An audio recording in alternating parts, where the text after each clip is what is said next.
Hi, I'm Tim Rowell, and welcome to another episode of Adventure Athlete. I'm going to give you some updates on the Expedition truck and kind of a little bit what's going on in life. So for the last couple of weeks, I've been spending my time working forward here, getting this carpet up.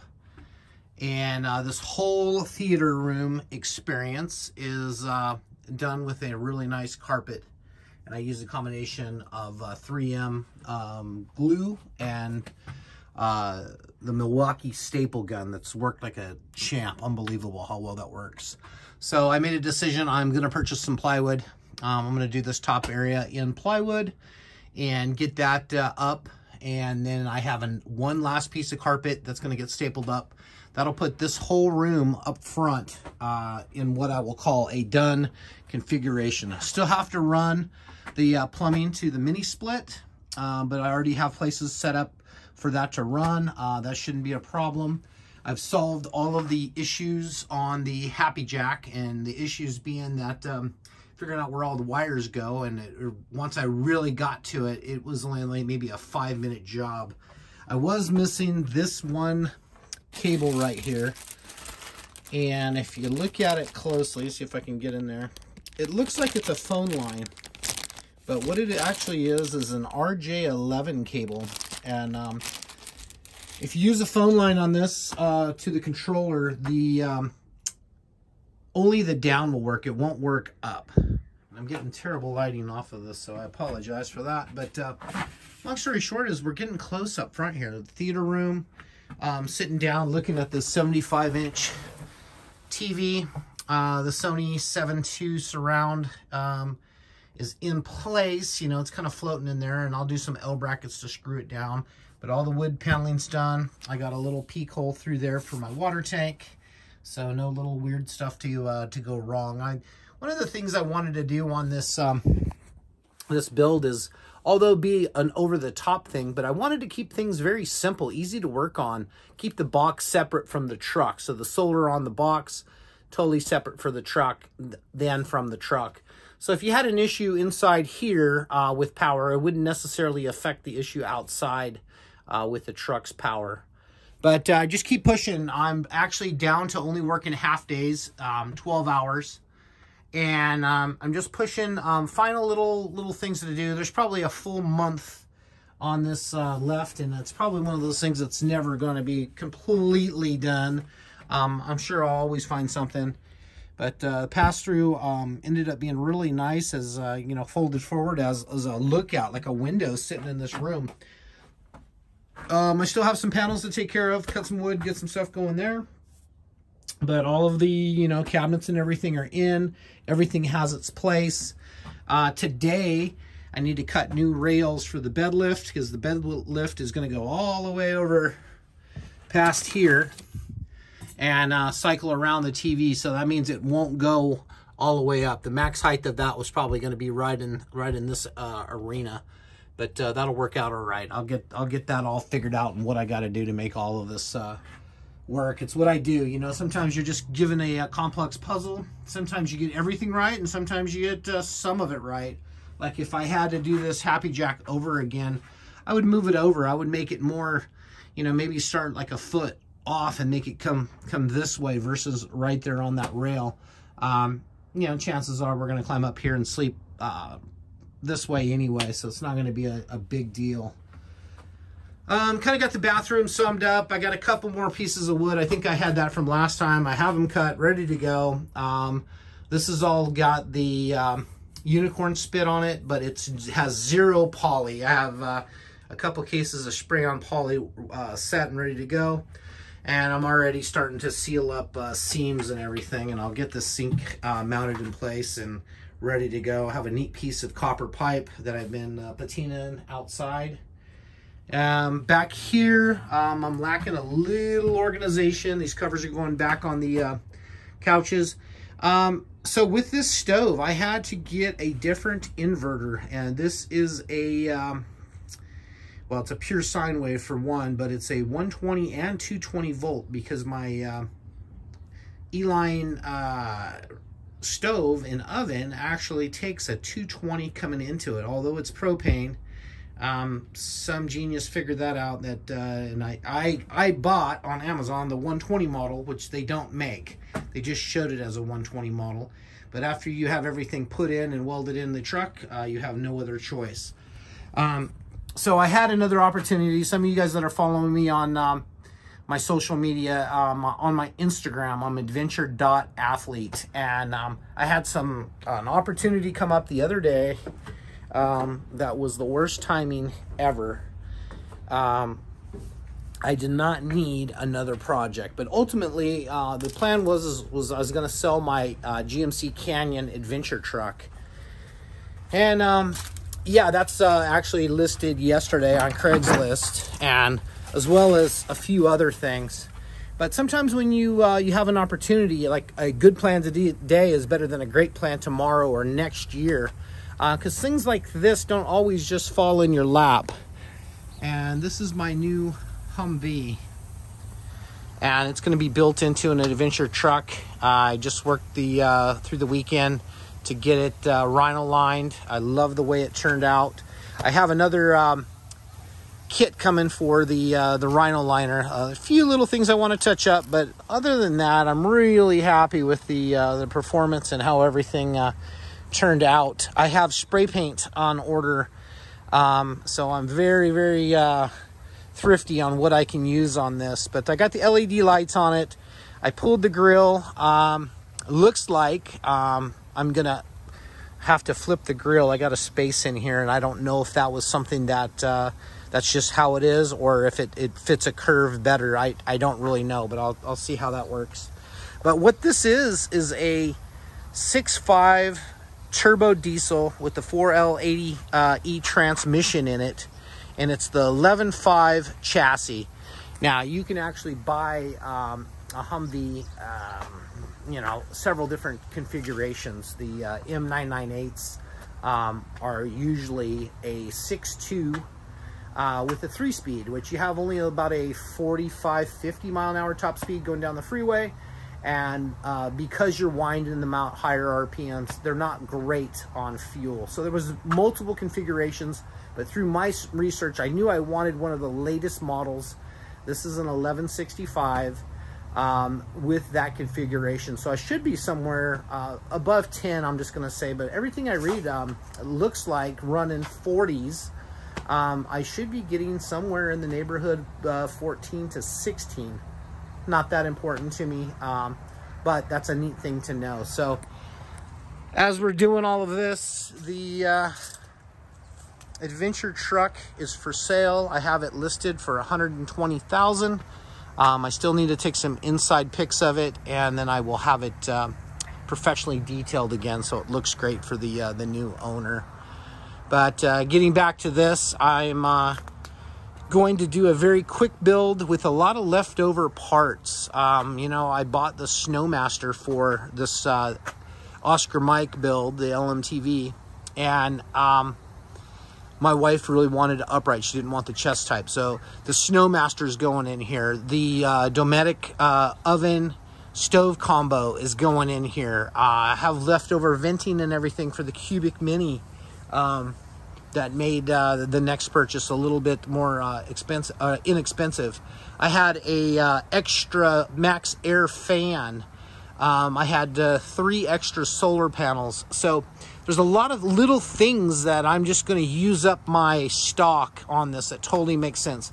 I hadn't figured out whether I was going to do a 2-door or a 4-door rendition. So I've mocked it up with the 2 doors. I just like the look, especially if you're going to put a big, you know, expedition or adventure camper. I'm going to build it more of an expedition type, meaning that it'll have thicker walls, thicker insulation, and be a little bit more of a 4-season versus a 3-season rig. But got a hold of Tire Pros here in San Bernardino, and had a set of ordered 6 Hutchinson beadlocks. These are a double beadlock, like a military wheel. Hutchinson's actually the manufacturer of the military wheels. And then I found out that there was a shortage on large tires. So one of the offerings was the Yokohama, and I had never really had Yokohama cross my radar too much, but these are a nice tire, and the fitment and everything on this thing is absolutely perfect. Exactly what I want. I have a 2-inch body lift coming for this, and I know what you guys are thinking. Body lift, holy smokes, why would you do a body lift? Suspension's already pretty much maxed out on this. This is 11,500 pound chassis, so this is the heavy duty Humvee with the bigger portals, the bigger axle shafts, and that's another reason why, like, yeah, I got to pull the trigger. You let this one go, you know, search all your ads, you're gonna see that a 6.5 with the 4L80E with a heavy duty chassis is one of those rare things to come across. This is a 2006, low hours. Don't know what the miles are because it's got 00 on the odometer. It's got a new odometer cluster in it. But I got it all stripped out, ready to go. I'm super excited about this project. Like, I need another project, like a hole in my head. But it's actually going to be compared to Oscar Mike build, it's going to be a very relatively quick build. Same configuration basically as the Adventure Truck. I'm just kind of doing a little bit longer platform. The inside room in here is going to be 10 feet. And then it's going to have 2 40s sitting off the back here, just like I do on all of my adventure builds. So that should be cool. I got some used seats coming for it. I got some really cool little things. You can see here on the Raptor liner, kind of getting close, how this is a done product. And this actually, you can see some green through. It requires another coat, and I ran out. So it's kind of getting sparse. But I'll come through here. I'm going to cut off this, you know, I got the air conditioning stuff in here. But as soon as I can terminate that, as close as I can get that 40, it's going to sit in here, and then it'll be at the lowest part for the exit. So it'll be like a caster, and they are going to be on trailer spindles, so they're going to spin. Number one question I got with that GMC Adventure Truck is, wow, do those wheels spin? So that's something that I integrated into Oscar Mike and now into this one. Oh, I know where I was going with the body lift. The 2-inch body lift was from the factory, AM General, when they put in the, when they built the Alphas, when they put the first Duramax in 2005, I believe it was. They came standard, the Alphas came standard with a 2-inch body lift. So basically I'm putting that same 2-inch lift on this. Give me a little bit more clearance for the tires, but you can see that you know, I'm looking at other pictures of guys running 40s, and these actually measure out like right at 40 inches. That this is actually kind of like a stouter Humvee. And I took time, I detailed under the hood. Ran out of my flat black Rust-Oleum Professional, which I prefer. But that's the suspension, and then I ordered flat, and then Amazon sent me a semi-gloss, which I'm not opposed to it. It doesn't look too bad. It does not spray. It seems like it's not as thick. And what I like about the Raptor liner is this is a GM white. And you can also use the Rust-Oleum Professional gloss white, and you can touch stuff up. So you can see here that I oversprayed. And I'll just put a piece of cardboard in here and just do a quick spray on that. And kind of get that contrast. Like, I've done the contrast on this deep water snorkel probably 3 or 4 times just to get this right here nice and clean. But it was quick and easy. I masked it the first time, and then I had to do a touch-up, and then, you know, have to go back. So I don't mind going back and redoing some stuff, just how it works. I have new lockable handles and a keyed ignition coming for it also. So that's what Tim Robles up to these days. I'm taking on another project like I needed this. So still working. If I'm doing 7 days a week, that'll go quick. This will go quick. By the beginning of the year, I should be operational on both rigs. I'm getting ready to finish up some things on this to be able to lock it up so I can pull it forward. I estimate on that maybe 4 days, 3-4 days on building out the full exoskeleton and get it ready for paneling. I'd like to make it watertight before winter kind of hits and we get some rains. But you can see here on this truck, once again, for the people that ask why I did this blue, this is a film, and the film peels off and it is white underneath. and get right here. It's a beautiful white underneath. I am going to shoot a row of screws through here and on the top, and then I have this down here, which is a 3x3 aluminum by 120 thousandths thick. That's going to be the exoskeleton for all around it, just to, you know, for tree rubs and branches and help keep everything together and from leaking. And then I'll run a single strip down here, because this will be a door, and I'll panel that. So this will be a door, this will be a door and an access panel.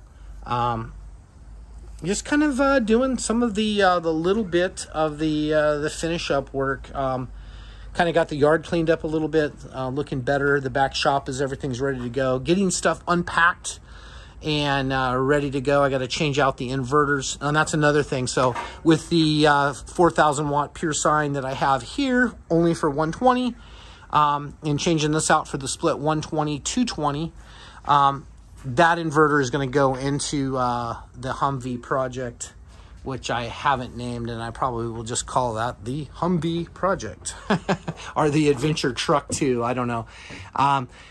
But yeah, it's time to kind of get some of this summed up, things to start finding their ways. And, you know, with a new project, I have a new motivation. I want to get this one knocked out, but definitely not cutting any corners. But a new motivation to hammer down, just, you know, only work my half days, 12 hours a day. And the other time I'm doing research, eating, or sleeping. So I'm enjoying life. And that's one of the things that you have to think about, is you got to find your passion and go after it. And sometimes you just got to live your best life. Like, my wife is not happy about that. She's still supportive, but she's not happy about me getting a new project. Because she knows it's going to slow down this project, but she's not going to retire for 2 more years. So this doesn't have to be like a done final product until that time. So anyway, that's going to be it for now. If you guys got questions and comments, hit me up down below. Once again, I appreciate each and every one of you guys for watching. To my daughters, Sierra, Jeremy, Mackenzie, and Aubrey, thank you guys so much for watching. This is what I do. I've been busy, I'm tired, and but I'm alive, and I'm pushing, and I'm enjoying this process. So find something that you love, tell someone that you love them, and then go after life like your life depends on it. That's going to be it for now. I'm Tim Roble. Thank you guys so much for watching, and I'll catch you here next time.